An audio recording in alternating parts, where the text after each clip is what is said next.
Bismillahirrahmanirrahim. Assalamualaikum warahmatullahi wabarakatuh. Waalaikumsalam warahmatullahi wabarakatuh. Selamat pagi anak-anak. Pagi.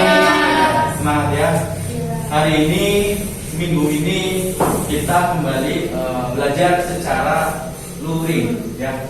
Kebetulan minggu kemarin juga kita belajar tentang materi akuntansi ya, tentang laporan laba rugi, perubahan modal pun kita belajarnya secara luring. Nah, kebetulan SMK kita itu menerapkan metode atau sistem pembelajarannya itu blended learning, yang artinya dalam 1 bulan itu kita belajar 1 minggu online, minggu depannya secara offline ya, offline bahasa kerennya ya. Kalau misalnya bahasa Indonesianya luring, jangan sampai kembali ke kelas ya. Hari ini kita pembelajarannya kembali tatap muka, tapi Bapak sering memberikan peringatan atau warning ya kepada kalian, tetap patuhi protokol kesehatan, pakai masker, pakai hand sanitizer, kalau bisa mah bawa yang kecil biar bisa dibawa kemana-mana. Terus kalau misalkan tidak perlu amat lah, kita harus keluar rumah, tidak perlu, stay aja di rumah ya. Kalau misalkan Arni mau beli paket nih atau nggak beli kosmetik misalkan, nggak perlu ngabidik ya, kalau kata bahasa Sundanya ke Indomaret, tinggal pesan online ya. HP-nya udah pada bagus ya. Nah, tapi hari ini tidak ada yang flu ya. Nah, sehat semuanya alhamdulillah ya. Jangan sampai maksain ke sekolah kalau misalkan keadaannya lagi gak enak badan. Kayak teman kita yang hari ini tidak ada, Irsyad ya. Kemana hari ini Irsyad? Kemarin bilangnya sakit. Ya kan rumahnya dekat Rifan ya. Sakit betul ya. Nah, tuh teman kita ada yang sakit. Jadi kalian yang masih sehat, tetap jaga imunitas tubuh kita supaya tetap sehat ya. Oke, baik. Sebelum kita mulai pembelajaran, seperti biasa, ketua kelasnya Rifan persiapan dulu, berdoa dulu sebelum kita mengawali pembelajaran pada hari ini. Yuk, silakan. Sebelum memulai pembelajaran hari ini, alangkah baiknya kita berdoa. Berdoa dalam hati, mulai.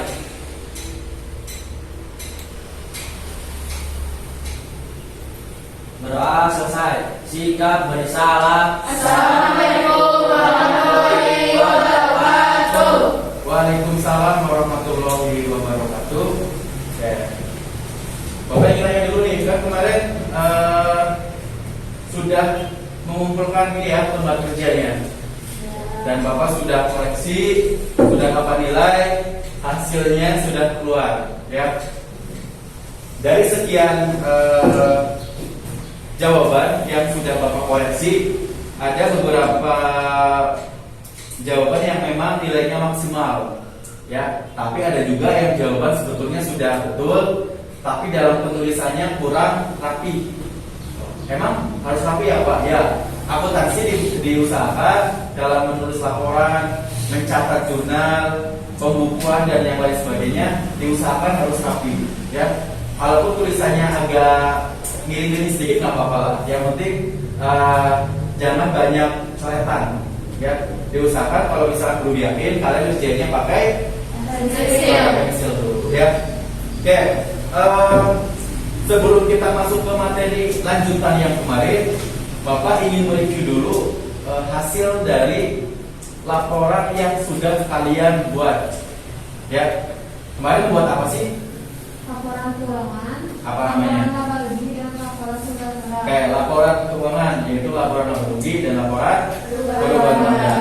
Ada kendala nggak? Atau nggak ada yang merasa, Pak kemarin saya menemukan ini nih, susah banget nggak balance. Biasanya kalau orang akuntansi, debit dan kreditnya nggak sama, biasanya stres, nggak bisa tidur, nggak tenang tidurnya ya. Mangga, ada nggak yang merasa punya masalah dalam pembuatan laporan kemarin? Misalnya kendalanya gini, itu nggak balance, misalkan ya udahlah kumpulin aja. Ada?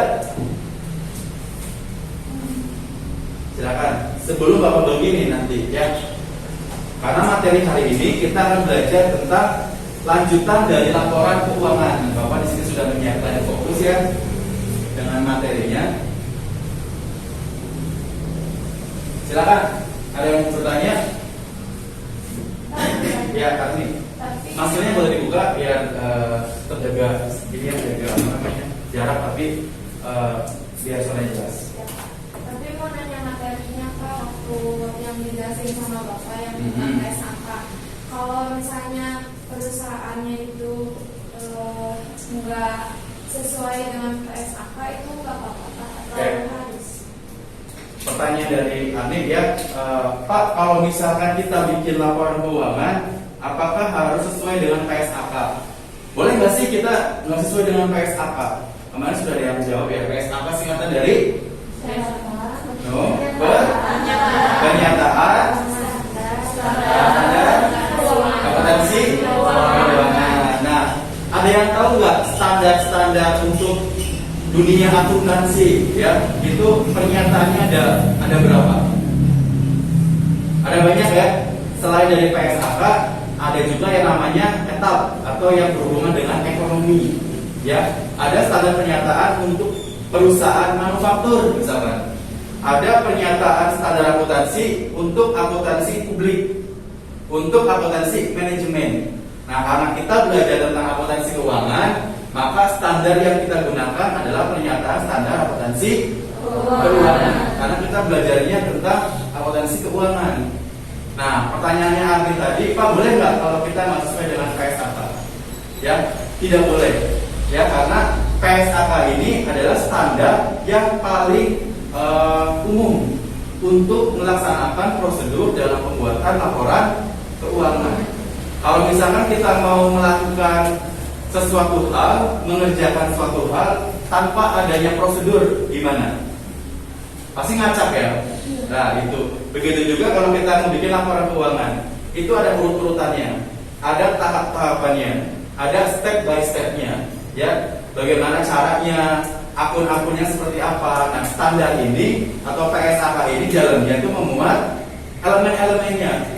Makanya elemen di laporan keuangan perusahaan dagang itu berbeda misalkan dengan elemen yang ada di perusahaan jasa. Begitu juga di perusahaan manufaktur. Ya, jadi sudah ada standarnya masing-masing.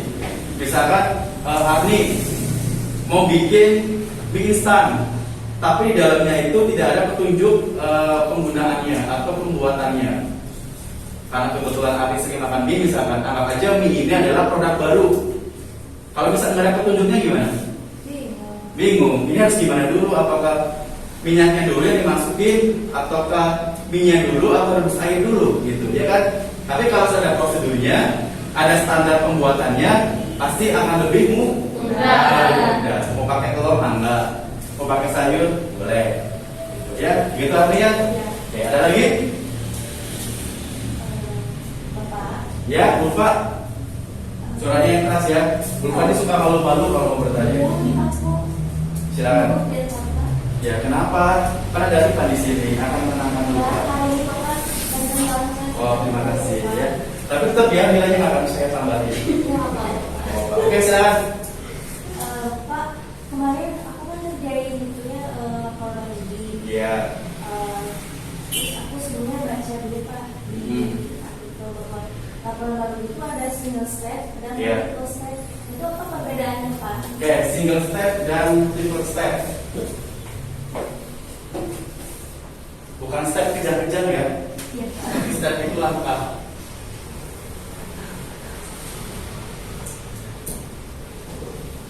Laporan laba rugi. Nah, dalam pembuatan laporan rugi katanya lupa itu baca-baca di artikel ya. Iya. Nah, kebetulan di Google Classroom pun ada modulnya. Nanti lupa bisa baca lebih dalam lagi bahwa jika kita mau menggunakan atau membuat laporan laba rugi itu ada dua ya format yang harus kita gunakan, tapi nggak boleh dua-duanya, harus pilih salah satu. Pak, kalau di perusahaan gimana? Biasanya kebijakan perusahaan pun di situ menetapkan mana yang akan dibuat, apakah single step atau multiple step. Nah, perbedaannya di mana sih Pak? Kalau single step, kalau nggak salah pas pembelajaran daring ya, Zaskia nanya betul? Ya. Kalau single step itu format laporannya, misalkan pendapatan dan beban. Kan kalau laba rugi itu kan komponennya pendapatan dan Beban. beban. Life is ready to help. Oke, berikutnya begini lagi ya, karena Bapak sudah menyiapkan speaker. Hari ini nanti ada video tayangan pembelajarannya ya. Jadi nanti kalian akan menyimak. Oke, pendapatan dan beban ini secara simpel dulu ya, bahwa elemen laporan laba rugi ada pendapatan dan beban. Kalau misalkan Ulpak mau menggunakan single step, itu semua jenis pendapatan disatuin. Pendapatan penjualan, pendapatan bunga, pendapatan komisi, bonus, diskon, semua pendapatan disatuin. Ya, pendapatan jasa misalkan, terus pendapatan komisi misalkan, dan lain sebagainya. Itu disatuin. Ya, nanti ketemu aja total pendapatan. Nilainya berapa misalkan. Nah, begitu juga beban. Semua beban-beban dijadikan satu. Ketemulah total bebannya. Berapa misalkan. Sehingga ketika ada pimpinan kalian menanyakan, Ulpak, berapa sih pendapatan operasional? Berapa nilainya? Berapa nilainya? Gak tahu, karena semua pendapatan dijadiin satu. Berarti Ulpak harus pilih-pilih dulu. Oh ini di checklist pendapatan operasional. Oh ini mah enggak, berarti gak dihitung. Kalau misalkan pimpinannya bilang, berapa sih beban operasional jumlahnya? Gak tahu, karena yang dihitung adalah secara global. Itu adalah single step. Nah, multiple step itu lebih terperinci. Pendapatan operasional dihitung dulu. Nilainya berapa? Pendapatan non operasional itu juga dihitung. Jadi antara pendapatan operasional dan non operasional dipisah. Sehingga pada pimpinan berapa operasionalnya, pendapatannya, langsung ketemu hasilnya. Karena pembuatannya sudah terperinci. Begitu juga beban, ya, dihitung terperinci beban operasional dan beban non operasional. Pilih yang mana?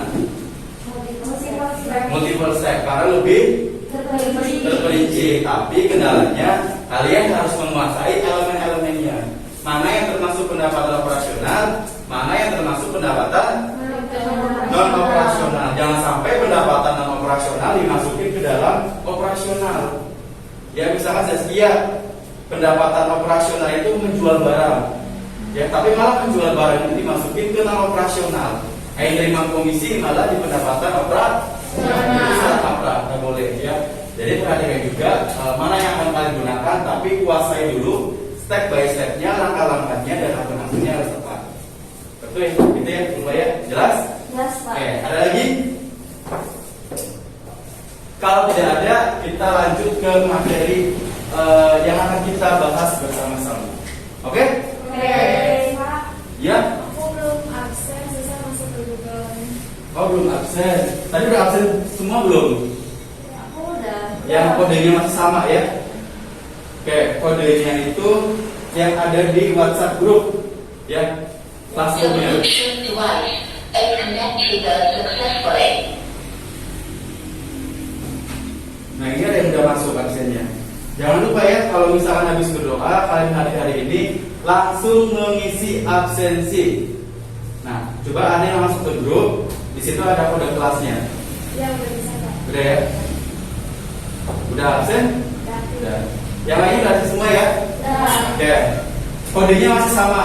Kode Google Classroom-nya masih sama. Jadi kalau diingat, kalau misalkan takut ketumpuk, misalkan ada chat yang lain, copy paste aja masukin ke clipboard yang mana misalkan. Jadi supaya kalian mau masuk ke Google Classroom-nya itu lebih mudah. Oke? Ada lagi pertanyaan? Udah bisa lihat absennya?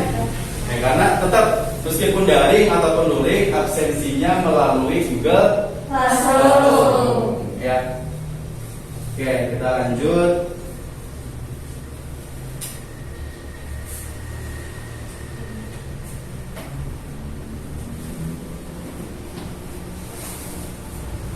Sebentar.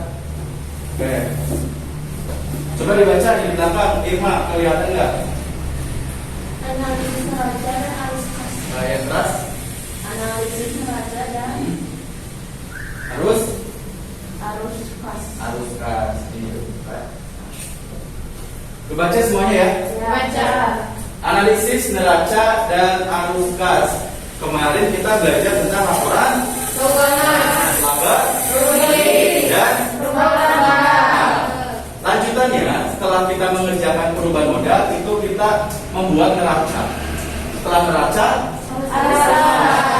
ya. Jadi kita belajar dua lagi. Nanti kalau sudah selesai, berarti kalian sudah menguasai laporan keuangan. Ya, oke. Ada yang tahu apa itu neraca? Di kelas 10 pernah, tapi neracanya perusahaan jasa ya. Ada yang tahu nggak? Neraca itu biasanya disimbolkan dengan timbangan. Iya. Kalau timbangan berarti harus sama, balance ya. Nah, neraca pun seperti itu. Ingat persamaan dasar akuntansi. Ingat ya, aktiva sama dengan aktiva itu harta sama dengan ini harta ya. Aktiva sama dengan pasifa. Nah, ini kewajiban plus modal. Berarti boleh aktiva sama dengan kewajiban plus modal ya. Kewajiban ditambah modal. Nah, kewajiban ditambah modal namanya pasifa. Aktiva itu adalah harta. Jadi harta sama dengan kewajiban ditambah modal. Nah, ini adalah persamaan dasar akuntansi. Berarti berhubungan dengan neraca. Sudah otomatis neraca elemennya adalah harta, kewajiban, modal. Berarti nilai harta harus sama dengan nilai kewajiban. Aktiva harus sama dengan Pasifa. itu neraca. Sudah paham ya? Ya. Kita lanjutkan.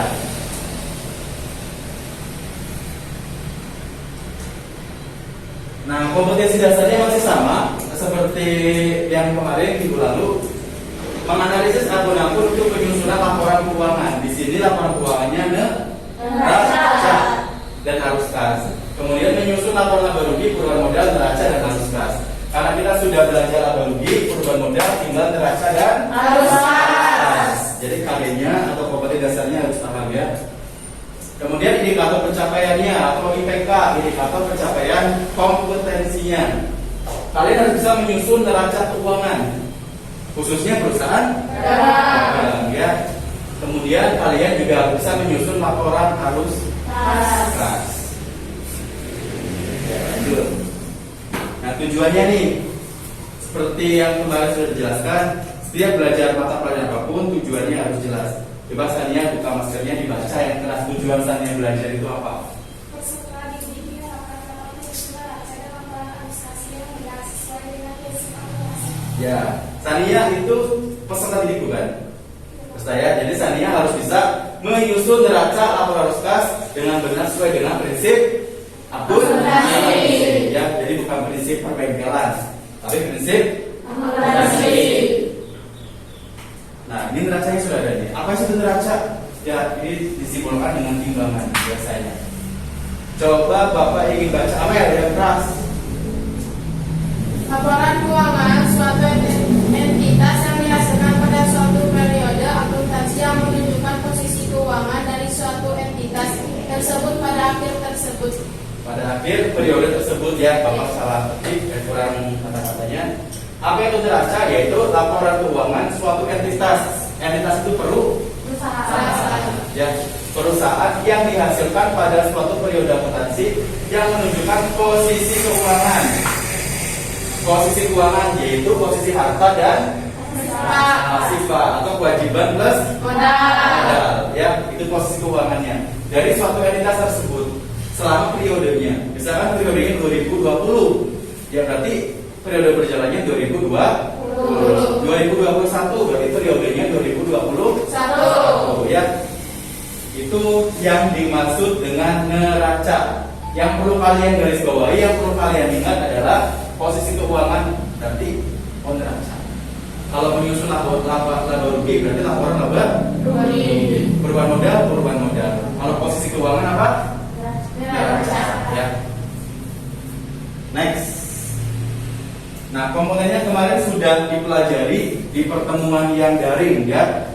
Bahwa komponen neraca ada apa aja lupa? Aktiva, hutang, dan kewajiban. Nah, ini tadi ya. Nah, aktiva, harta, kewajiban atau Utang. Kalau misalkan utang itu harus dibayar nggak, Ipan? Harus. Nah itu namanya kewajiban. Ya. Kalau di Islam itu kewajibannya harus Sholat. Kalau dalam akuntansi bikin neraca kewajiban ya yang berhubungan dengan utang yang harus dibayar. Beban itu masuk ke neraca enggak? Beban masuk nggak? Masuk. Maksudnya kemana? Masuknya ke lagi. Laba rugi. Yang kemarin kan pendapatan dan Utang. kalau kewajiban berhubungannya dengan hutang, ya, hutang. Nah ini kewajiban namanya hutang. Hutang sama kewajiban beda apa sama sih? Sama-sama. Sama. Ya makanya elemennya itu hutang plus kewajiban. Ada lagi satu adalah modal yang diperoleh dari laporan perubahan modal. Ya elemennya sudah Bapak sajikan di LMS dan sudah sempat dijelaskan di pertemuan daring. Ya. Nah ini laporan neraca. Aktifat sama dengan hutang plus kayak gitu. Jadi nilai harta harus sama dengan nilai hutang kita dan modal kita yang harus sama. Kalau nggak sama berarti gimana Pak? Ya nggak balance. Berarti ada kesalahan dalam pembuatan neracanya. Paham ya? Oke. Nah untuk format penyusunannya kalian sudah bisa diakses melalui Google Classroom. Sudah ada yang sudah melihat belum formatnya? Belum. Ada yang sudah? Sudah selesai? Sudah bagus. Ada lagi? Nah itu formatnya bisa dilihat ya. Dan kalian sudah pernah belajar format laporan neraca di perusahaan jasa. Itu kurang lebih sama. Yang membedakan adalah elemennya. Paham? Oke. Kita masuk ke laporan arus kas. Tapi laporan arus kas Bapak akan sediakan melalui video pembelajaran. Ya karena dari kalian kelas 10 rata-rata menanyakan Pak, kenapa sih kalau bikin arus kas ini susah? Pak, arus kas itu sumbernya dari mana sih? Pak, ngapain kita bikin arus kas? Buat apa? Kan kita udah tahu laba atau ruginya. Ya. Nah, dari sini bisa dibaca, mungkin lupa bisa dibaca lebih keras. Arus kas itu apa? Laporan arus kas merupakan laporan keuangan yang menyajikan informasi tentang arus penerimaan dan pengeluaran kas suatu perusahaan selama suatu periode. Oke, terima kasih. Laporan arus kas merupakan laporan keuangan yang menyajikan informasi tentang arus penerimaan. Namanya juga arus aliran. Ya, berapa sih uang yang sudah dikeluarkan Amel? Ya, berapa uang yang sudah dikeluarkan Amel? Nah itu disajikan di dalam laporan arus kas. Berapa nilai yang masuk, uangnya berapa, yang keluar berapa. Ya, itu namanya laporan arus kas. Sudah dibaca ya? Oke. Sekarang kita masuk ke analisis laporan arus kasnya. Ya, bagaimana cara menyusunnya? Bagaimana cara mengerjakannya? Menerapkannya seperti apa? Ya, silakan disimak. Tapi sebelum disimak, Bapak akan membagi ke dalam 3 kelompok. Ya, untuk menganalisis laporan arus kas dalam bentuk video pembelajaran. Nah, nanti ini kalian kerjakan menyambung dari laporannya. Ya, ini ada yang banyak yang sudah betul. Kalau sudah betul, berarti tinggal melanjutkan bikin laporan arus kas. Tapi simak dulu videonya. Ada penjelasan-penjelasan di dalamnya. Ya. The Bluetooth device is ready to pair. Bluetoothnya udah bunyi lagi. Oke, lanjut. Yang belum betul, salah sedikit, sudah Bapak kasih catatan. Tinggal dihapus, diganti, dihitung lagi. Nanti kalau balance tinggal lanjut ke laporan berikutnya. Paham ya? Oke, Bapak bagi dulu kelompoknya. Nanti duduknya tetap meskipun berkelompok tapi jaga jarak. Ya. Pak, Ya. kamarnya. Oke, tapi jangan lama-lama ya, karena kita akan membagi kelompok. Oke, silakan. Kelompok yang pertama itu ada Arni dengan Irma. Mana Irma? Nah itu ya. Nanti duduknya boleh dikondisikan senyaman mungkin. Bagaimana posisi yang enak untuk berdiskusi nanti ya. Kemudian kelompok yang 2 Ulfa sama Amel. Ya, tadi Ulfanya nanti kasih tahu. Kelompoknya bareng sama Amel. Kemudian kelompok yang ketiga itu Zaskia, Rifat, dan Sania. Ya, silakan nanti kursi dan mejanya dikondisikan saja. Oke, bisa langsung dikondisikan, tapi jaga jarak. Artinya jangan terlalu banyak kontak main fisik ya. Pelukan misalnya, kita bareng nih rumusnya misalnya. Ya, tetap silakan. Boleh pindah Pak? Boleh pindah. Oke, nanti ya. Nah, mungkin sebelah sini jangan terlalu banyak kontak, Mel. Nah, kursinya boleh disatuin sama punya Mel. Nah, sini.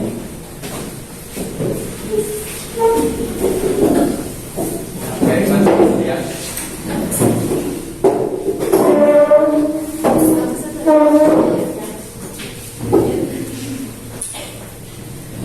Oke.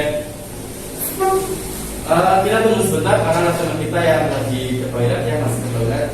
Bapak bagikan dulu KKPD-nya. Nanti kalian simak ya. Yang sudah betul tinggal lanjutkan. Yang belum betul tinggal diberikan dihapus saja jawabannya. Yang Bapak sudah berikan catatan kesalahannya di mana. Ya. Silakan berupa ini ya. Zaskia.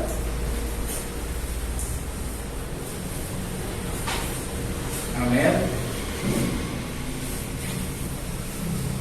Irma.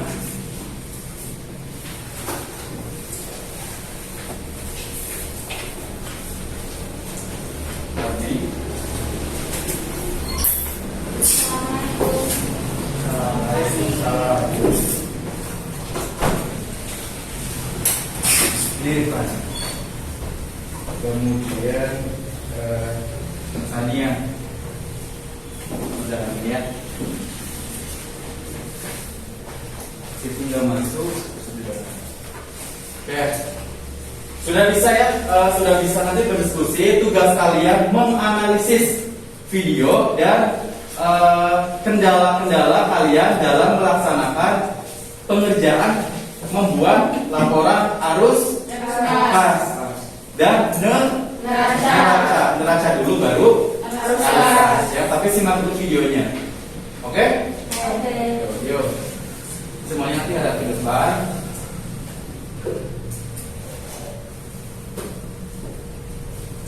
Jangan lupa siapkan untuk pertanyaan ya. and connected successfully.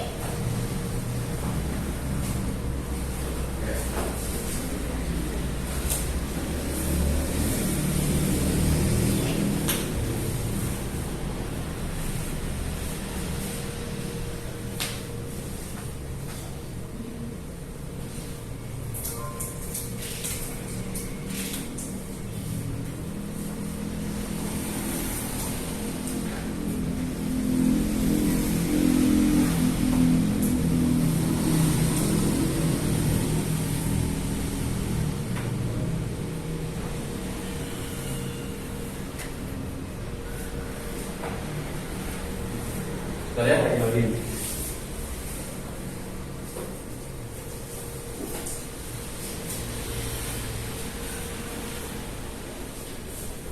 Oh, dia udah muncul.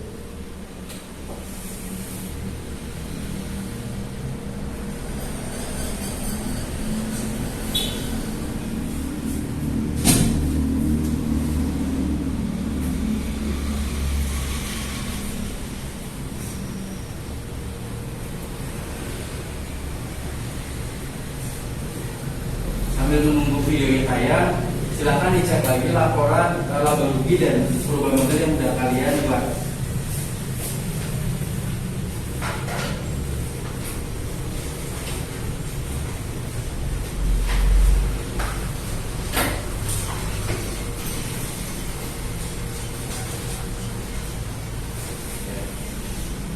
Kita tunggu.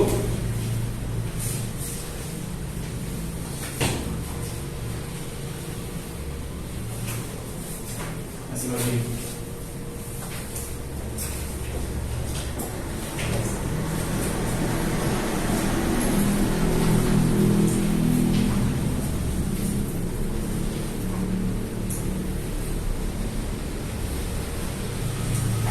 Internetnya lemot.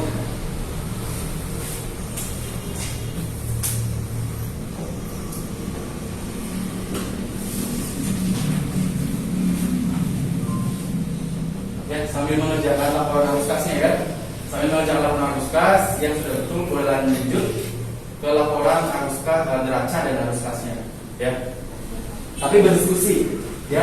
Berdiskusi atau kerja bareng artinya bukan ngejiplak ya. Kalau ada kendala dipecahkan bersama-sama. Begitu, paham? Paham. Oke, sambil menunggu videonya Bapak putar. Loadingnya masih lama.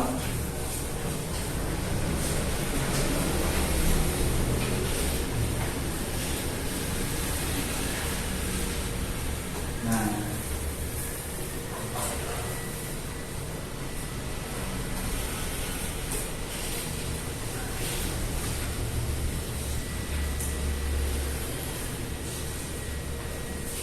lumayan lama ya.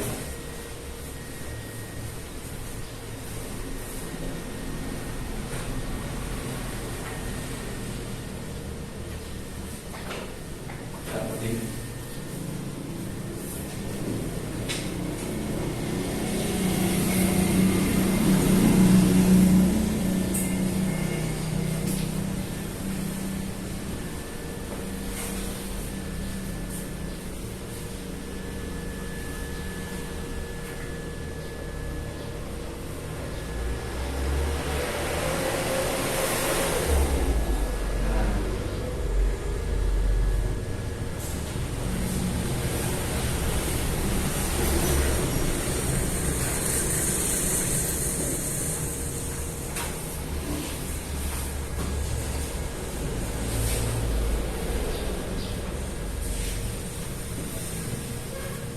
Halo teman-teman, kembali bersama saya William Basri dan di video kali ini kita kembali bicara tentang akuntansi.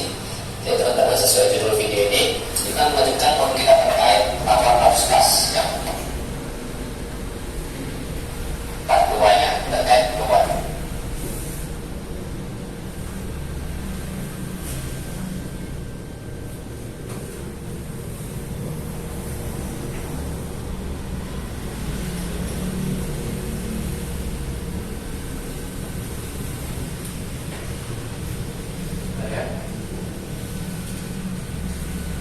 Kalau pelapornya sudah bawa ya. Ya, sudah. Nah, yang belum bawa silakan. Rumah mau dong kalkulatornya. Ada dua gak? Yang satu aja nggak apa-apa. Kita sekarang belajarnya ada. Halo teman-teman, kembali bersama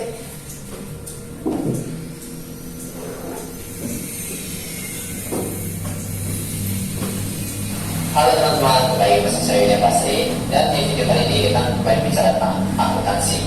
Jadi teman-teman, sesuai judul video ini kita melanjutkan modul kita terkait laporan arus kas yang part 2-nya terkait pembahasan soal. Tapi teman-teman, sebelum kita masuk di video lainnya yang berbeda teman-teman pesannya. Kenapa saya akan bicara di bagian part? Karena di modul kali ini kita banyak melihat laporan keuangan. Jadi kalau saya bicara di Kebetulan Bapak oke tidak buat video biar suaranya lebih jelas.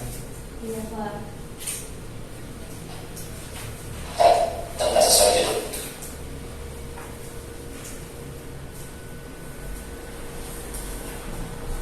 Oke. Kita mulai. Halo teman-teman, kembali bersama saya William Basri.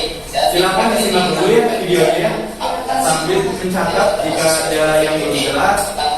Nanti kalian setelah mendengar penjelasannya bisa mengerjakan laporan tugas. Oke?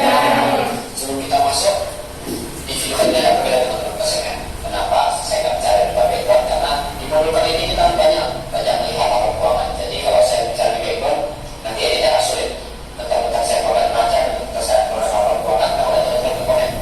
Jadi teman-teman boleh download modulnya di bawah di kolom komentar sekaligus ikuti apa arahan saya nanti kelasnya yang kita sharing dari teman-teman yang sudah bisa mengerti.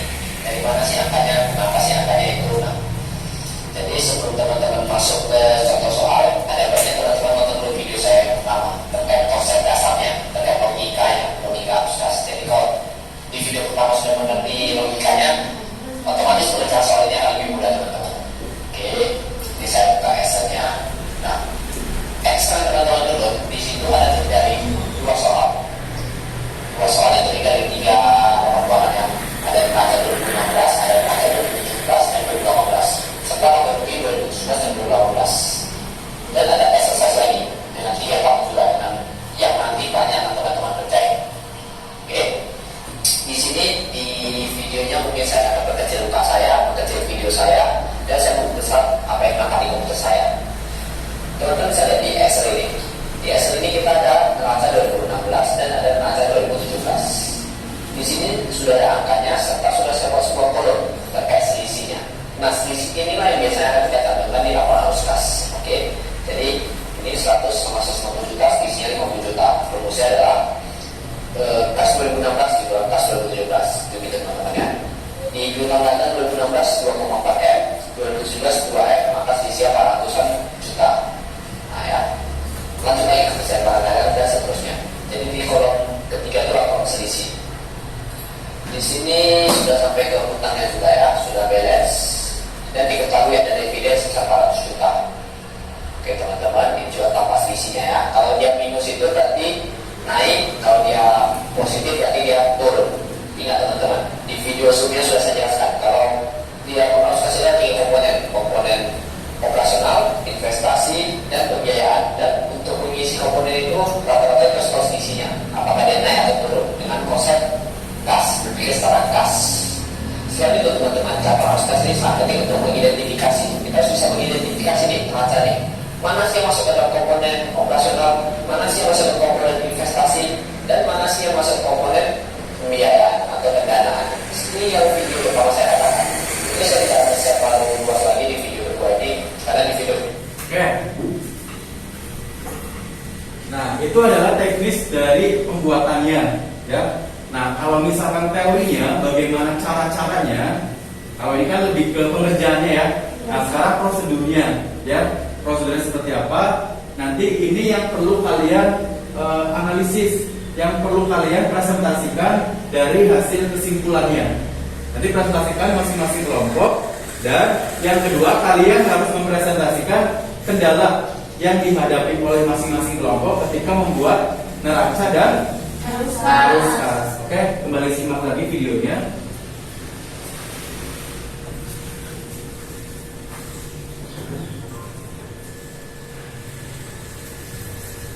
Lihat videonya.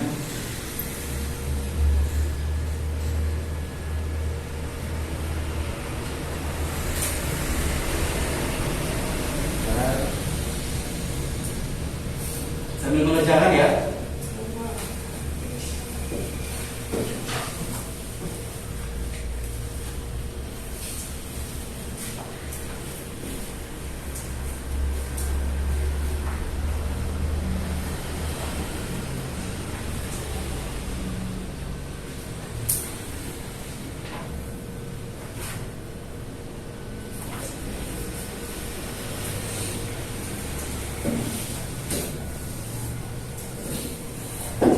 Mau rasain yang di bawah ya? Yuk.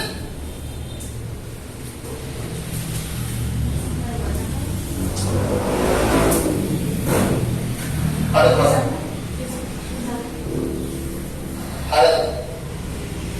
Halo teman-teman. Baik. Nah, ini kita simak bersama video kurang lebih 12 menit ya.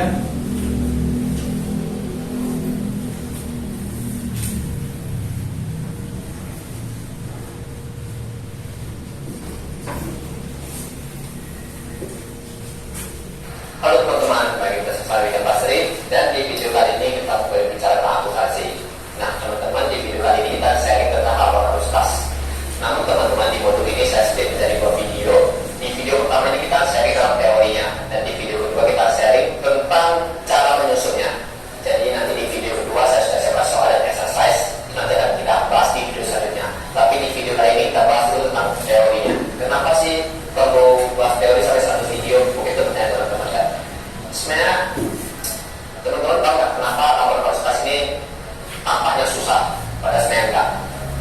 Karena memang di laporan arus kas ini sangat penting logikanya. Jadi kalau kita sudah mengerti teorinya, kita sudah paham tujuannya di laporan arus kas ini, dan dapat tidak susah lagi. Itu sebabnya saya menekankan teori kepada teman-teman. Jadi minimal teman-teman yang nonton video ini kalau bisa memahami juga. Percayalah, jika teman-teman sudah paham konsepnya, masuk ke menyusun laporan arus kas akan jauh lebih mudah. Mungkin itu alasannya teman-teman. Karena memang saya pun juga sering teman-teman. Rasanya, aduh, susah banget sih. Ada penurunan, ada kenaikan, nggak masuk di otak. suaranya kurang pas.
Bapak cek speakernya dulu.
Power off.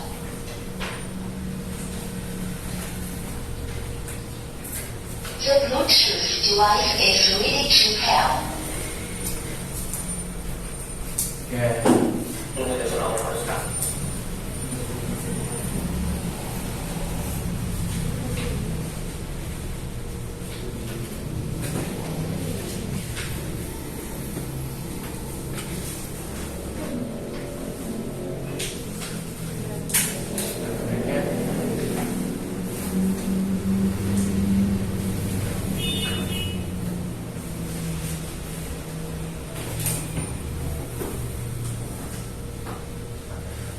The Bluetooth device is connected successfully.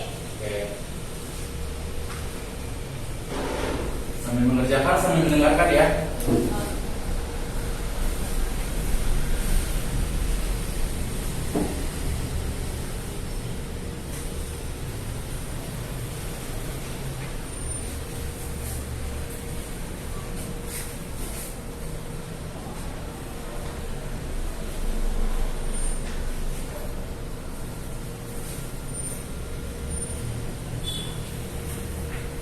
Halo teman-teman, bagi peserta Widya Basri, dan di video kali ini kita berbicara tentang akuntansi.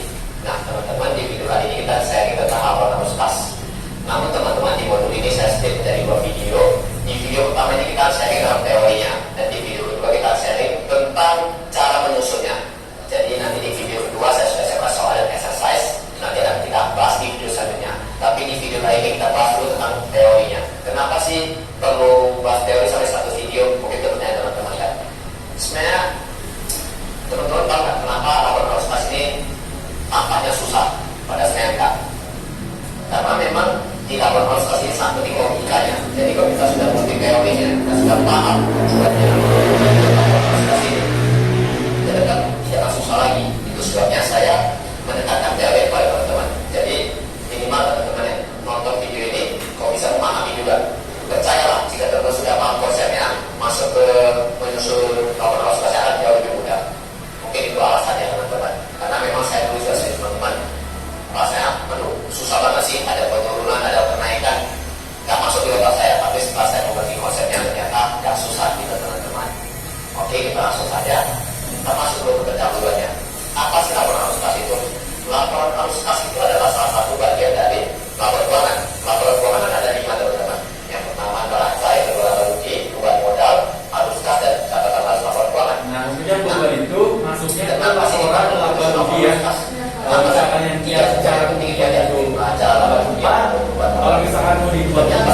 lima itu boleh.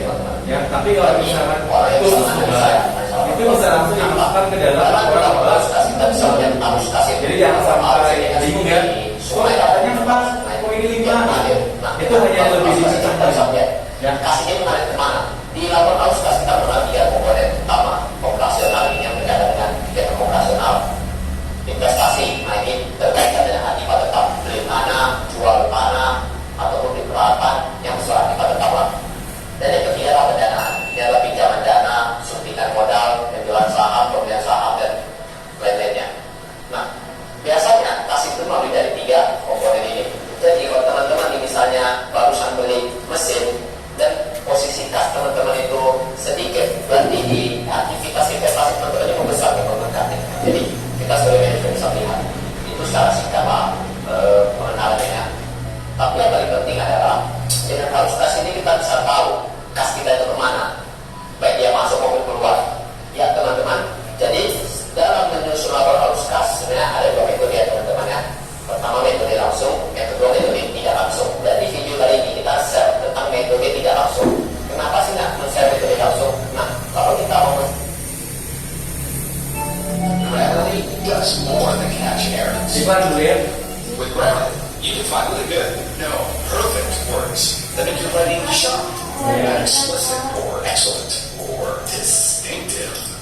As a matter of fact, for what it's worth, Gravity can, that's small.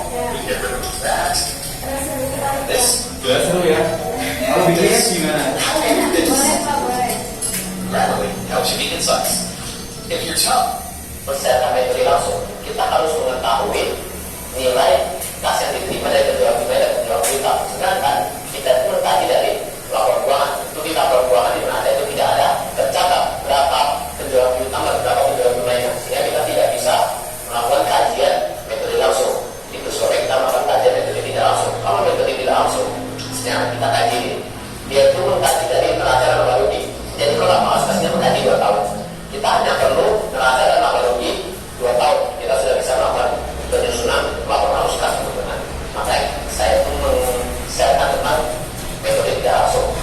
Nah, di dalam format metode tidak langsung, mungkin ini saya bisa kasih tahu formatnya. Nah, dia itu ada 3 komponen. Yang pertama yang saya katakan tadi aktivitas operasional, yang kedua aktivitas investasi, dan yang ketiga adalah aktivitas pendanaan. Pada aktivitas operasional, ini mungkin di samping ada konsepnya ya. Menurut cuma mengingat 4 hal. Yang pertama di situ ada laba. Kenapa sih laba? Karena segala operasional kita itu berjalan berlaba. Ya, laba bersih. Kalau berjalan ya. Jadi kalau dikaji 2 tahun, yang kalau berjalannya bukan tahun sebelumnya. Kalau dikaji 2016-2017 maka kalau berjalannya ada tahun 2017. Jadi laba bersih tahun 2017 atau laba bersih tahun berjalan. Yang kedua adalah biaya yang dikecualikan atau akun-akun yang dikecualikan yang tidak berhubungan dengan kas. Apa sih contohnya? Contoh pembayaran sultan, amortisasi, cadangan piutang. Tapi amortisasi dan cadangan piutang saya rasa akan jarang teman-teman semui. Yang paling sering sih pembayaran sultan. Jadi teman-teman ingat saja pembayaran sultan. Laba ditambah pembayaran sultan. Pembayaran sultan ini ditambah. Komponen ketiga apa? Yang teman-teman harus ingat nih. Yang teman-teman harus ingat itu adalah aktiva lancar. Dan yang keempat utang aja. Udah itu saja di aktivitas operasional. Oke. Jadi ada 4 poin seperti hafal, laba, akun-akun yang tidak berhubungan. Biasanya sih cuma buat penyusutan ya kalau di laporan keuangan simpel. Tapi kalau yang ribet mungkin ada banyak, ada amortisasi, cadangan utang dan lain-lain. Yang ketiga, aktiva lancar dan utang aja. Ini yang betul dari operasional. Oke teman-teman. Sekarang gimana cara mencatatnya? Jadi di laporan arus kas ini neraca itu kita bandingkan teman-teman ya. Misalnya kalau kita kaji 2016-2017, maka neraca 2016 dan neraca 2017 itu kita bandingkan. Kita lihat akunnya.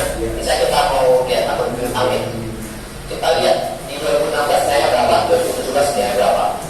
Dia itu mengalami kenaikan atau penurunan. Kita lihat selisihnya. Kita harus bisa membayangkan ya teman-teman. Kita di posisi kas. Kalau piutang yang naik, misalnya 2016, 2017, 4.000, naik 2.000, apa yang terjadi pada kas? Kalau piutang naik, kalau piutang naik, berarti ada yang belum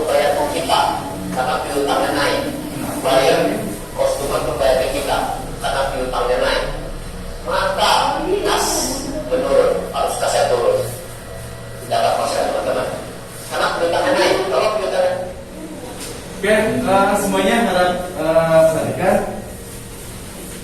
karena teknis dari penyusunan laporan arus kas dan neraca itu sudah Bapak share di media Classroom ya atau LMS.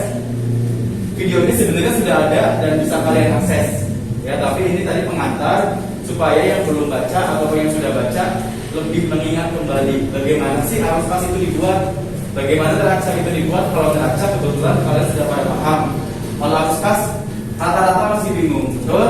Nah, tapi dengan gambaran video ini silakan dipahami lagi. Kalau misalkan mau ditonton, silakan tonton lebih lanjut. Saya rasa tadi sudah sempat ditayangkan dan Bapak harap kalian sudah bisa memahaminya ya.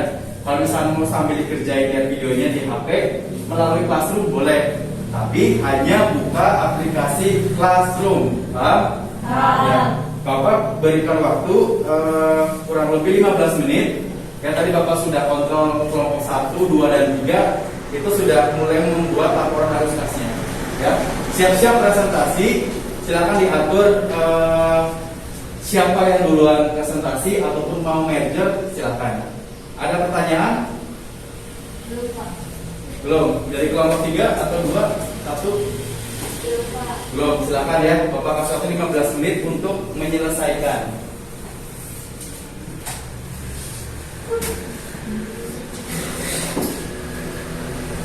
Boleh sambil Bapak, boleh sambil lihat materinya di HP. Boleh, tapi jangan WA sama BBM-nya ya. Oh iya Pak. Ya, BBM-nya di sini. Oke. Jadi hanya mengerjakan tugas saja.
Ya, maskernya boleh dibuka.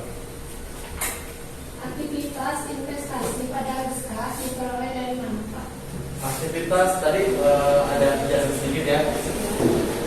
Kayak yang lain dengarkan ada kelompok berapa? Kelompok berapa? Kelompok 3.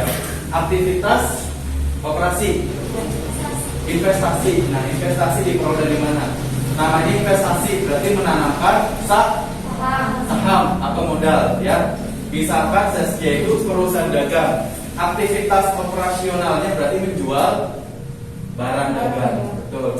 Misalkan Saskia dalam perusahaan dagang itu punya aset atau harta, ya. Contoh aset tetap apa?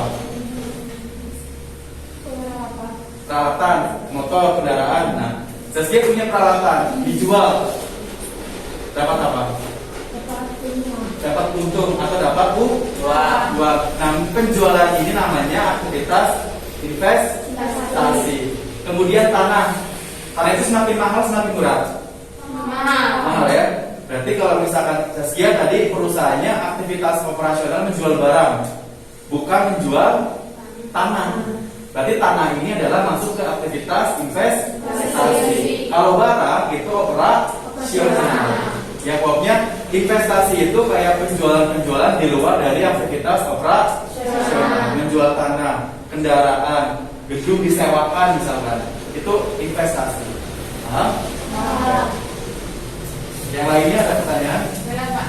Amel, Nilai yang dicantumkan untuk membuat arus kas itu sumbernya dari mana Pak? nilai ya? Yang dicantumkan untuk membuat arus kas. Oh, sumbernya tadi yang video yang pertama itu kan ada neraca di periode sebelumnya dan neraca di periode berjalan. Sekarang tahun berapa? 2021. Berarti kalau periode sebelumnya tahun 2020. nah 2020 apa harus dulu?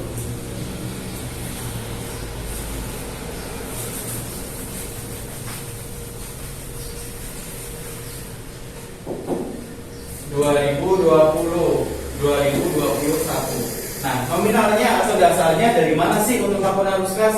Kalian harus menyiapkan data 2020 dan data 2021 saat ini.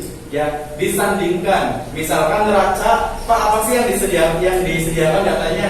Laporan keuangannya, yaitu laba rugi, modal, neraca nanti ya untuk periode berikutnya ya. Dan harus kas. Seperti itu. Jadi kalau misalkan anggap aja neraca, misalkan nilai piutangnya 2020 itu 200.000. Di sekarang anggap aja 500. Selisihnya berapa? 300. Nah, kalau 300.000 ini berarti naik atau turun? Naik. Dapat uang atau enggak? Dapat. Nah, berarti ini adalah kenaikan kas, masukkan ke dalam arus kas. Di dalam kenaikan piutang 300.000.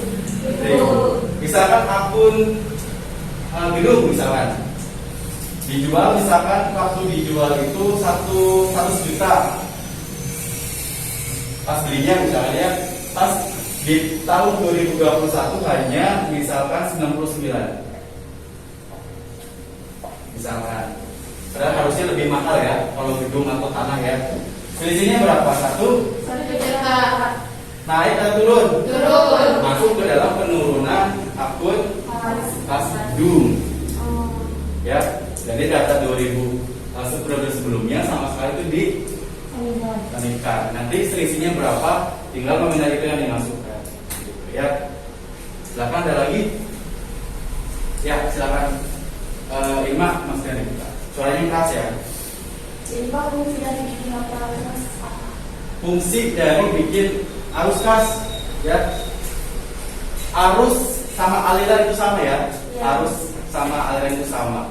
Di mana arus kas itu isinya arus kas masuk dan arus kas keluar. Fungsi yang pertama, perusahaan akan bisa mengetahui total atau jumlah pengeluaran kas selama periode tertentu.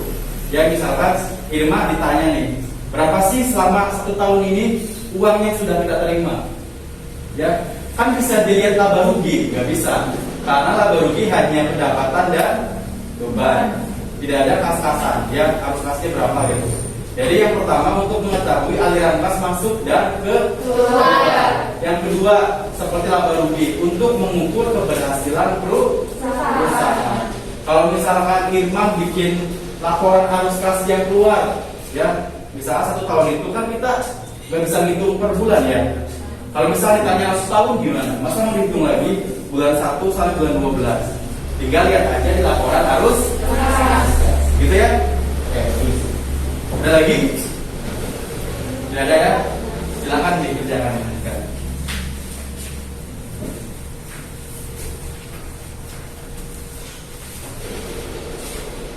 Waktunya 10 menit lagi.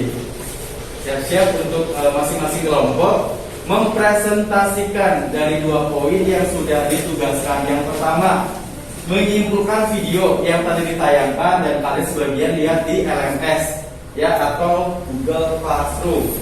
Yang kedua, mempresentasikan masalah atau kendala yang kalian hadapi selama ini pengerjaan laporan arus kas ataupun neraca yang secara berkelompok.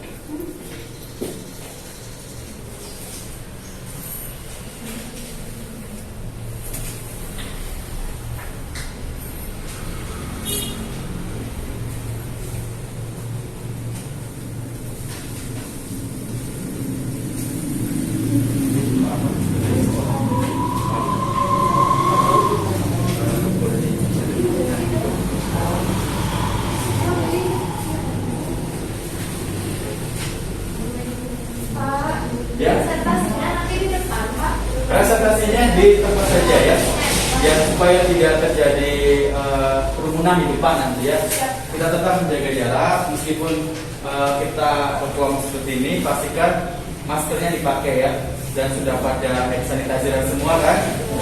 Ya. Lebih baik berdiri, ya berdiri. Nanti teman-temannya menyimak ya dari hasil kelompok lain yang dipresentasikan.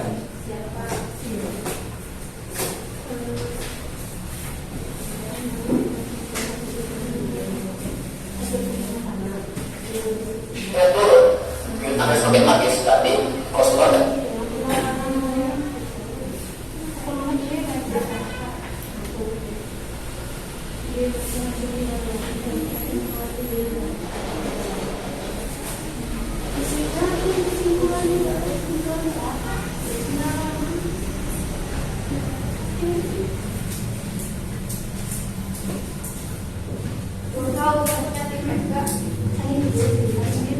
Aku habis ya cangkangnya.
Ya?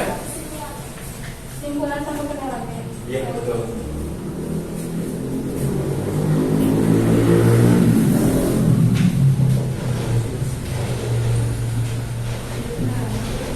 Kalau presentasinya suaranya yang jelas ya, Iya. suara yang jelas, pelan-pelan supaya bisa didengar oleh teman-temannya.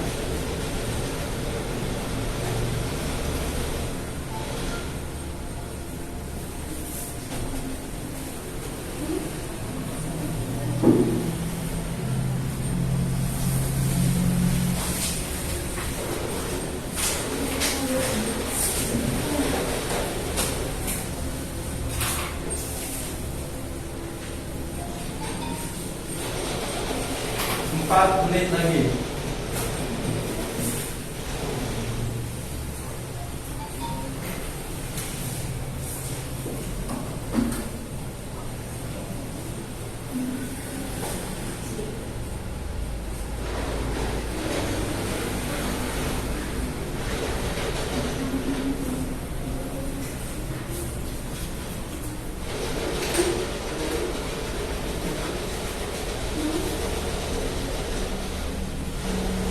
Sudah selesai? Ayo. Aku udah Pak. Udah, oke, persiapan buat presentasi ya. Udah Pak.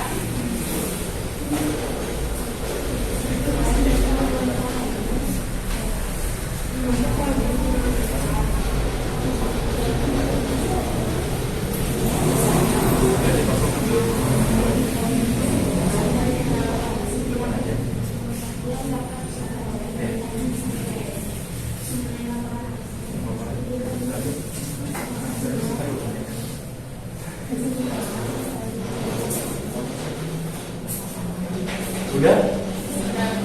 Oke. Presentasinya di depan. Ya, presentasinya di depan supaya kalian bisa bagaimana rasanya berada di depan. Ya kan sudah terbiasa nih. Selama dari kalian jarang presentasi kan? Nah, sekarang Nuri harus berani tampil lagi, ya. Jaga jarak. Misalkan maksudnya 3 orang nih, 1 di sini, 2 dan 3. Ya.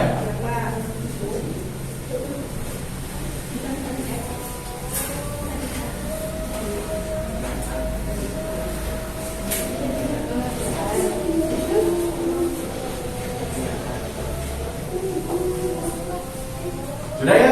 Sudah? Oke, kalau sudah silakan masing-masing kelompoknya presentasi. Sebelum Bapak tunjuk, barangkali ada kelompok yang mau tampil pertama. Ya, bagus. Tepuk tangan dong untuk kelompok. Silakan. Depan. Yang lainnya menyimak. Ya, kalau ada pertanyaan silakan ditanyakan. Ya. Nanti sebelah sana, cuma sebelah sini ya. Silakan dibuka dulu. Setelah dibuka, kelompoknya namanya siapa, izin mempresentasikan hasil diskusinya. Setelah presentasi memberikan ada pertanyaan tidak, baru ditutup ya. Ya, Pak. Oke, kita simak bersama. Ya, assalamualaikum. Bentar ya.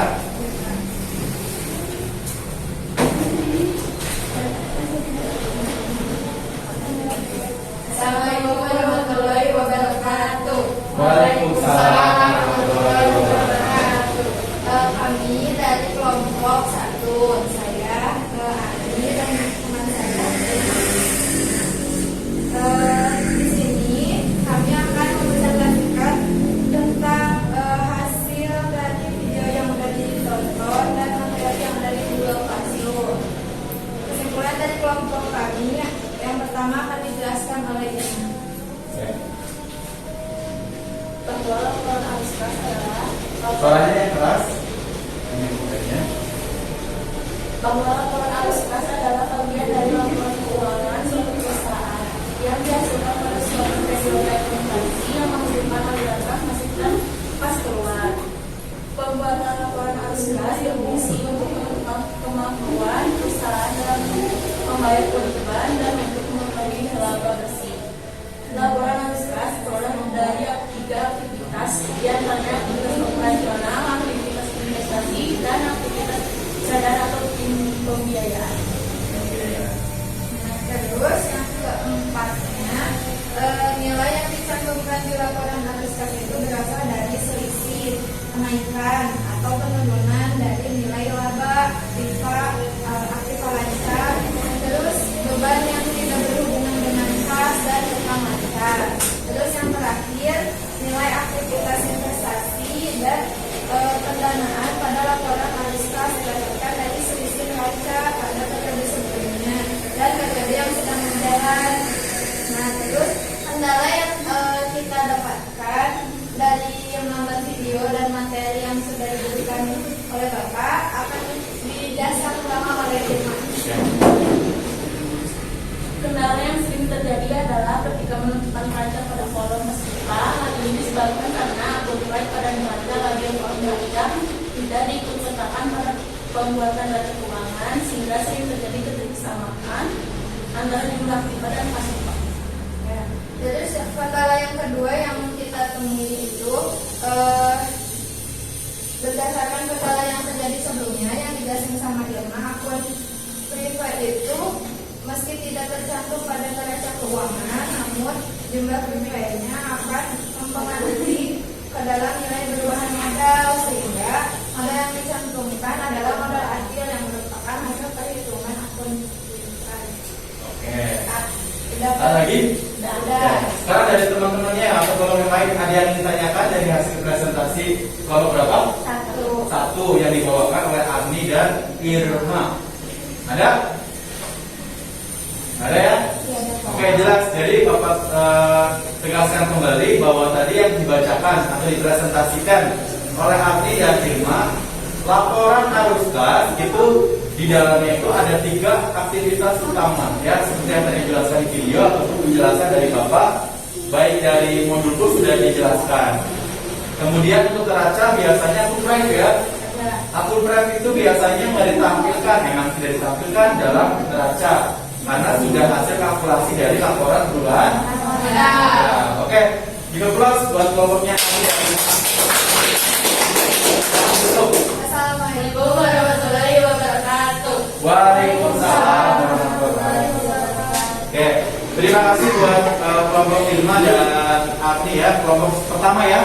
Ya, Pak. Ya, yang maju. Oke, berikutnya kelompok 2 yang akan mempresentasikan. Agni sama Irma meskipun sudah tampil tetap menyimak ya. Silakan. Paling semangat dulu dong untuk kelompok. Oke, jalan-jalan sebelah sini.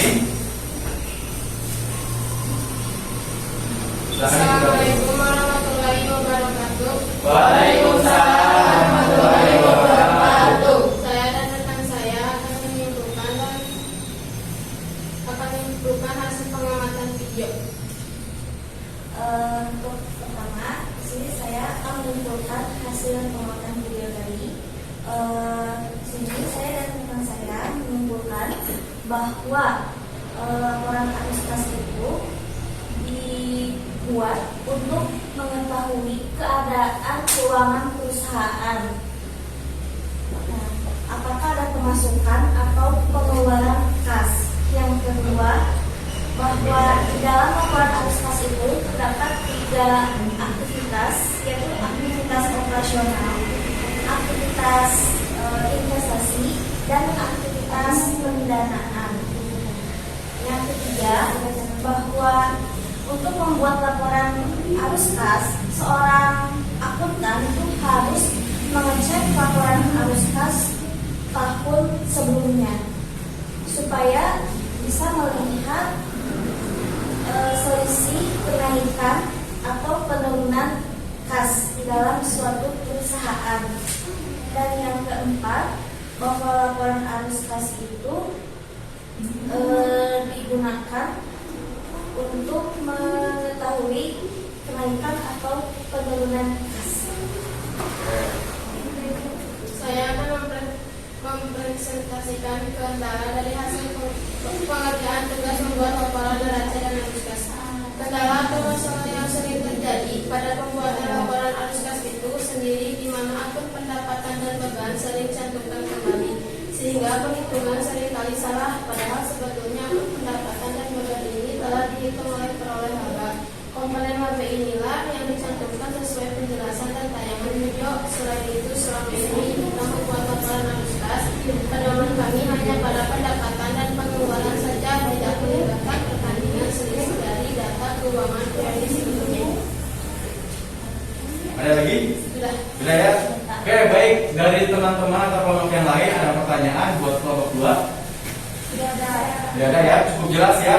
Tadi sudah dijelaskan dari awal terkait kesimpulan mengenai neraca dan arus kas oleh Ulfa dan disambung oleh Amel terkait kendala pembuatan arus kas ya. Jadi sudah tahu solusinya ya. Bahwa yang namanya laba pendapatan beban itu tidak perlu dicantumkan karena dalam laporan arus kas yang dicantumkan hanyalah labanya. Laba itu kan dari pendapatan dan beban. Ya, terima kasih, selamat ditutup. Sekian dari saya dan rekan saya. Assalamualaikum warahmatullahi wabarakatuh. Waalaikumsalam warahmatullahi wabarakatuh. Ya, terima kasih. Kelompok terakhir berarti kelompok 3 ya. Silakan. Tetap menjaga jarak tiga-tiganya. Ya boleh gantian. Saskia agak kesana Sas. Ya, stop. Nah, tengah-tengah. Harus scaring teman. Nggak apa-apa menutupi layar juga nggak apa-apa. Nah di sini aja di sini. Ivan sebelah sini, terus dia sebelah sini lagi nih. Nah maju lagi. Silakan dibuka. Sama pembukaannya silakan. Assalamualaikum warahmatullahi wabarakatuh. Waalaikumsalam warahmatullahi wabarakatuh. Kesimpulan dari kelompok kami yang dapat diperoleh dari tayangan video mengenai laporan arus kas. Laporan arus kas merupakan bagian dari laporan keuangan, di mana menyajikan komponen laporan dari 3 aktivitas utama perusahaan, di antaranya aktivitas dari kegiatan operasional, kegiatan investasi, dan kegiatan pendanaan. Sumber data yang digunakan dalam laporan arus kas meliputi data pada periode sebelumnya dan periode tahun berjalan untuk menentukan selisih kenaikan atau penurunan yang akan dicantumkan pada laporan arus kas.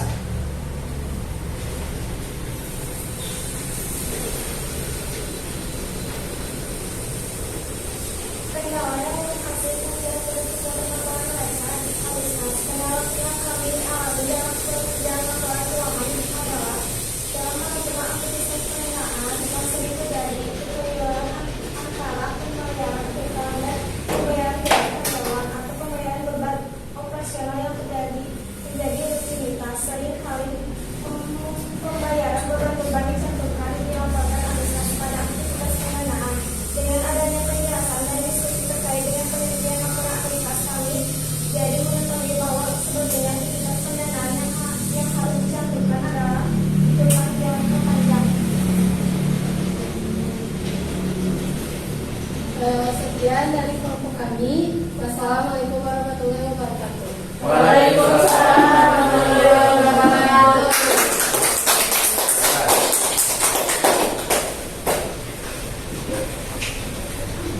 Oke, tadi harusnya kelompok 3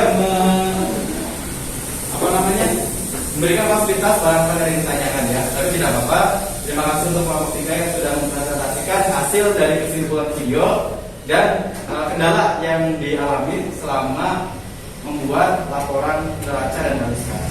Baik, 3 kelompok sudah presentasi semua ya.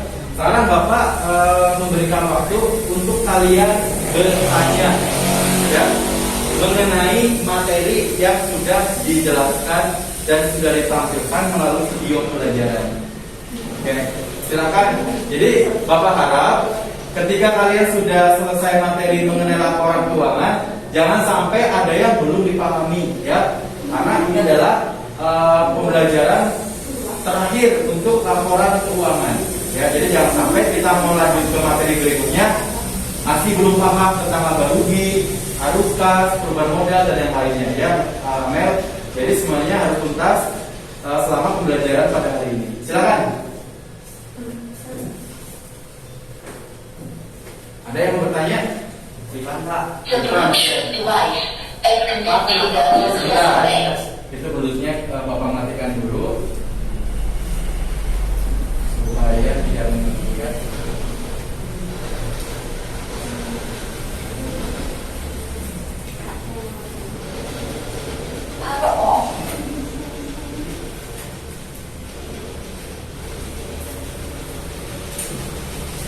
Oke. Silakan Ivan. Yang lain mendengarkan ya.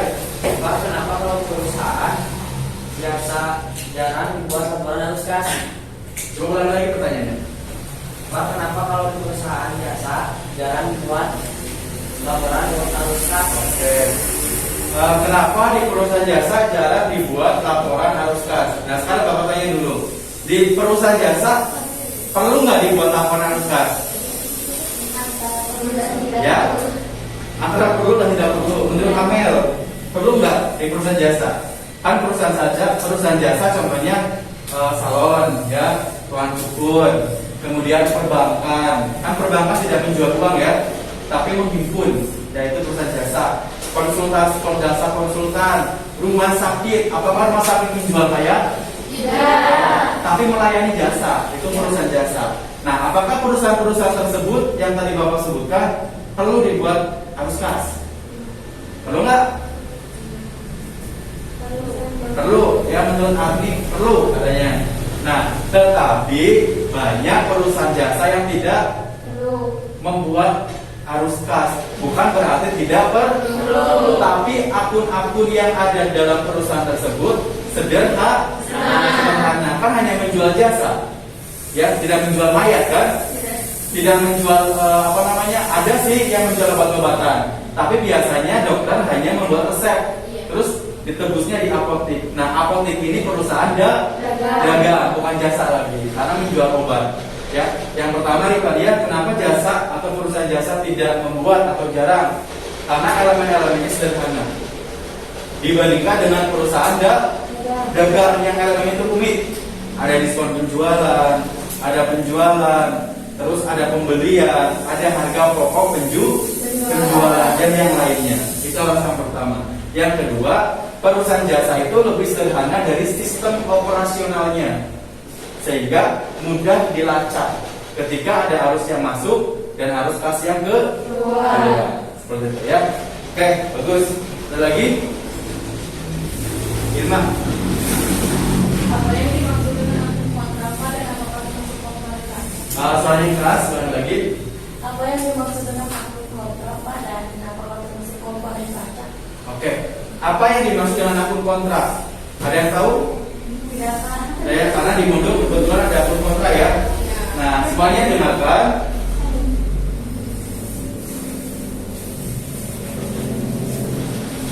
Ya, jenis-jenis akun ada beberapa. Yang pertama, akun nominal. Yang kedua, akun real. Tiga, akun kontra. Dan akun-akun yang lainnya jenisnya masih ada lagi ya. Kita fokuskan dulu yang tiga ini. Di dalam laba rugi komponennya apa? Satu, pendapatan. Kedua, pendapatan dan beban itu termasuk akun nominal. Jadi akun nominal itu adalah akun-akun yang ada dalam laporan laba rugi. Nah, akun real itu ada di komponen neraca, yaitu aktiva, kewajiban dan modal. Itu namanya akun real. Nah, akun kontra, tadi pertanyaan dari Irma, Pak masuk ke neraca enggak? Iya masuk. Tapi akun kontra ini adalah akun yang mengurangi nilai akun real. Contohnya, di neraca ada nggak komponen penjualan? Neraca penjualan loh. Ada nggak? Yakin. Penjualan adanya di laba rugi kan? Karena pendapatan kan? Nah, sekarang gedung ada neraca nggak? Gedung ada ya? Nah, gedung. Berarti gedung ini termasuk akun real. Nah, tapi yang namanya gedung itu kan ada penyusutan, iya kan? Namanya beban penyusutan. Berarti akun beban penyusutan itu akan mengurangi gedung, bukan? Iya kan? Nah, ini akan mengurangi ini, akan mengurangi. Nah, beban penyusutan ini namanya akun kontra. Lagi penjualan, ya. Ini akun nominal ya. Karena maksudnya ke dalam laba rugi. Terus kalau misalnya kalian menjual, ada penjual yang menerapkan diskon, iya nggak? Misalkan Abi menjual HP, ya, HP harganya 5 juta, diskonnya misalkan 1 juta, udah gede amat ya. Berarti si pembeli itu bayar ke Abi berapa? 4 juta. Berarti kan Abi menetapkan diskon penjualan.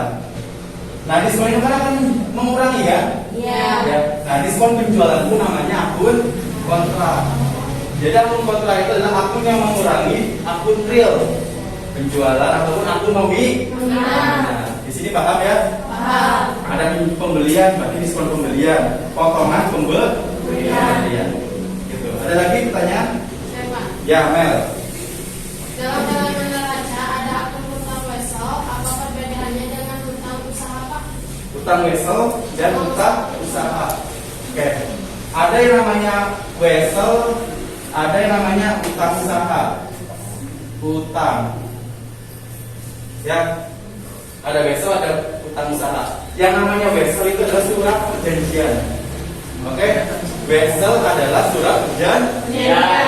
Berarti utang wesel adalah utang yang disertai dengan surat perjanjian. Misalkan Ulfa memberikan hutang pinjaman kepada Amer. Terus Ulfa itu bilang gini, Mer, bayar ya tanggal 10 bulan depan misalkan. Tanda tangan aja. Nah itu namanya wesel. Ya ada materai misalkan. Bisa dijual? Bisa. Misalkan, yaudahlah, sok utangnya dialihkan misalkan. Nah kalau misalnya utang usaha, utang yang tidak ada perjanjiannya, ya kayak teman biasanya. Oh pinjam uang dong.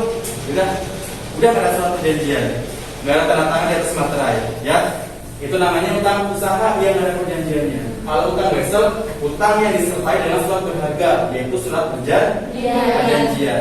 Ada piutang wesel juga, kebalikannya, piutang atau tagihan yang disertai dengan surat perjanjian.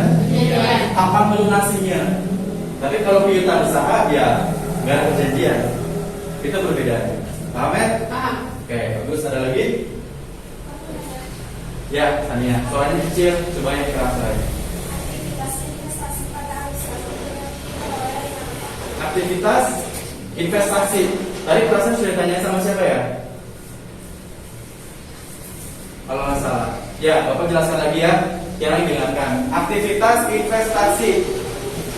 Investasi itu adalah menanamkan saham ya, atau modal. Kayak menjual tanah tadi.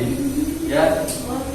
Ya tadi tanya oleh Saskia ya. Ya, Bapak itu mungkin pertanyaan yang secara kolektif ya sama kelompok Bapak jelaskan lagi.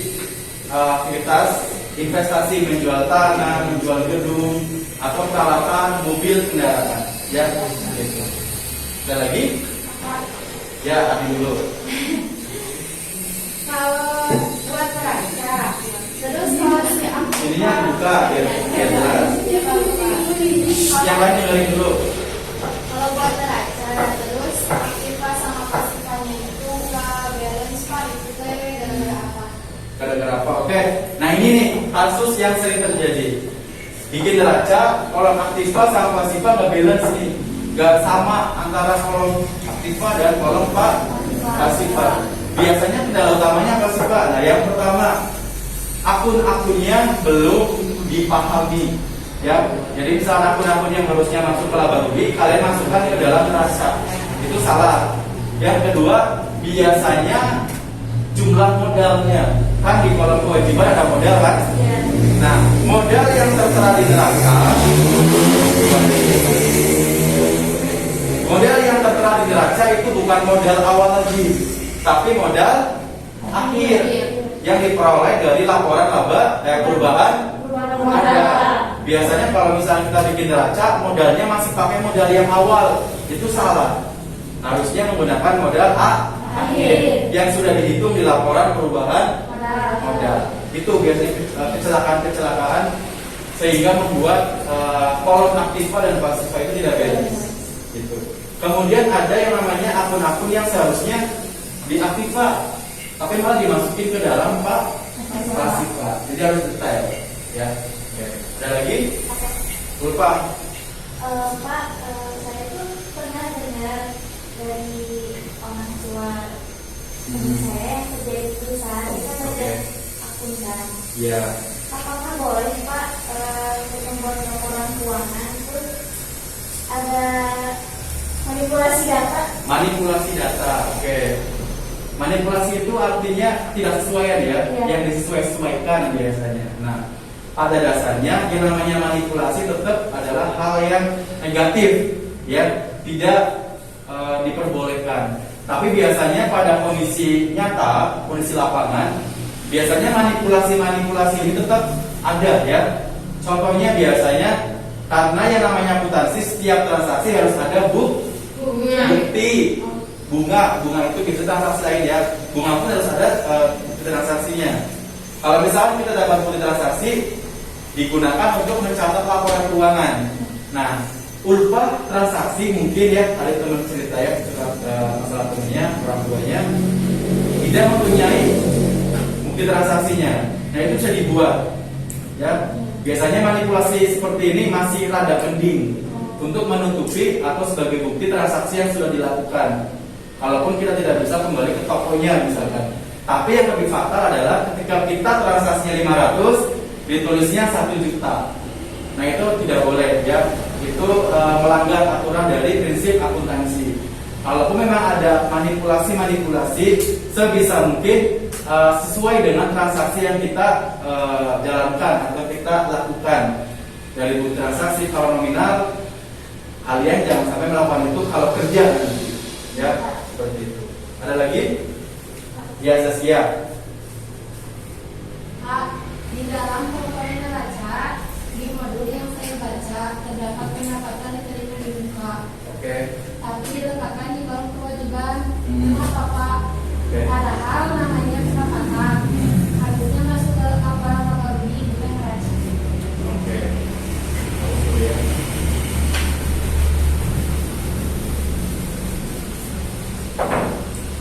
Pendapatan diterima di muka. Diterima di muka. Kenapa malah justru masuknya ke neraca? Padahal kan ada kata-kata pendapatan. Ya, harusnya masuk ke laba rugi. Ingat, ada kalimat diterima di muka.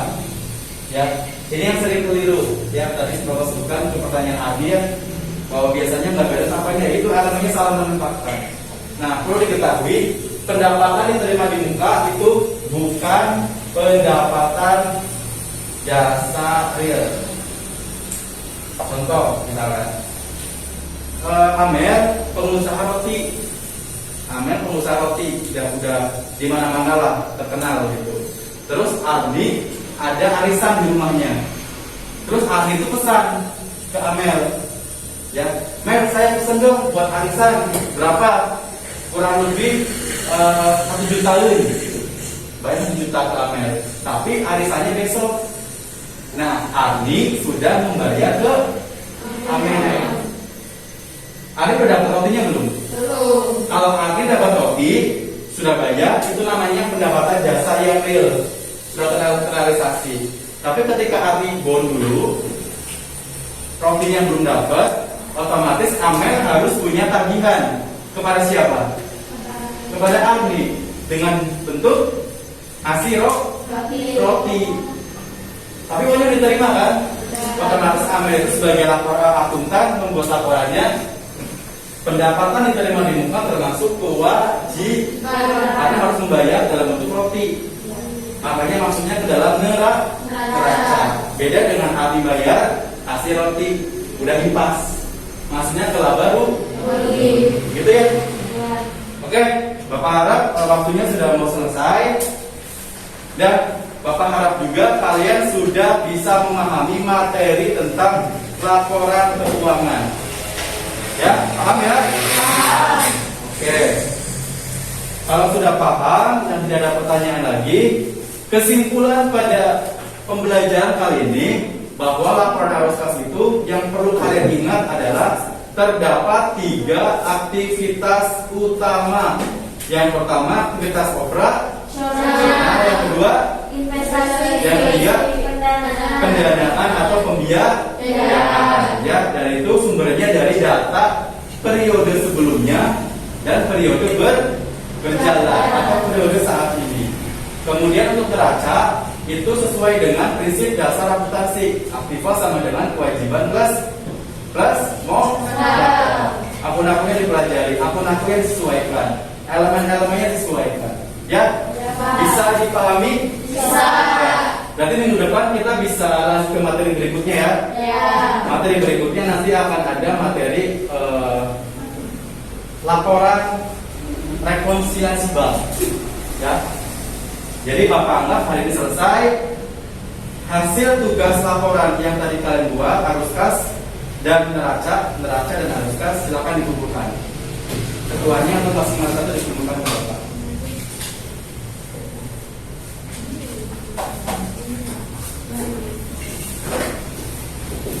Udah dikasih nama ya? Iya.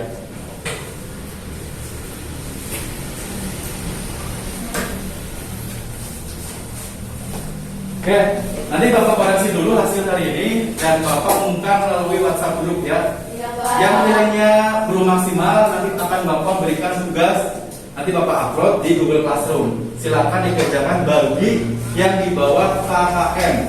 Ya, pasti yang hari ini tidak hadir. Ya, paham ya? Mudah-mudahan kalau kalian paham, insya Allah bisa mengerjakan. Oke? Nah, kalau misalkan tidak ada, seperti biasa Bapak tidak akan lupa, Bapak tidak akan berhenti mengingatkan tetap jaga kesehatan. Kalau bisa konsumsi vitamin C supaya kita kebal ya, daya tahan tubuh kita kuat, kita bisa menjalankan operasional atau aktivitas sehari-hari. Ya, tetap semangat, belajar yang rajin. Sebentar lagi kalian naik kelas di 3 atau kelas 12 ya. Persiapan mentalnya, rajin belajarnya ditingkatkan lagi. Nah, itu aja. Terima kasih untuk hari ini. Silakan ketua kelasnya berdoa ya sebelum kita mengakhiri pembelajaran tadi. Sebelum mengakhiri pembelajaran, Siapkan dulu. Yo, biar dulu kalau mau doa, oke? Kita kayaknya balik lagi ke masing-masing kursinya ya. Sebelum kita mengakhiri pembelajaran pada hari ini.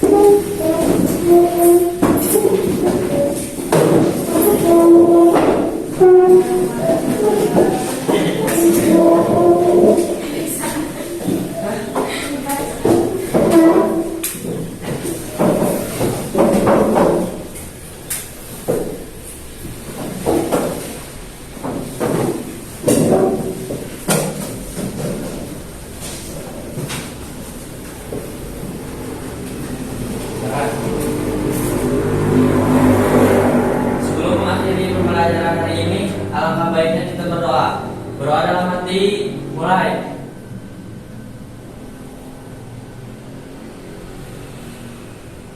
Berdoa selesai. Sikap beri salam. Assalamualaikum warahmatullahi wabarakatuh. Waalaikumsalam warahmatullahi wabarakatuh. Terima kasih hari ini ya, tetap belajar yang rajin, hati-hati pulangnya. Ya, Pak.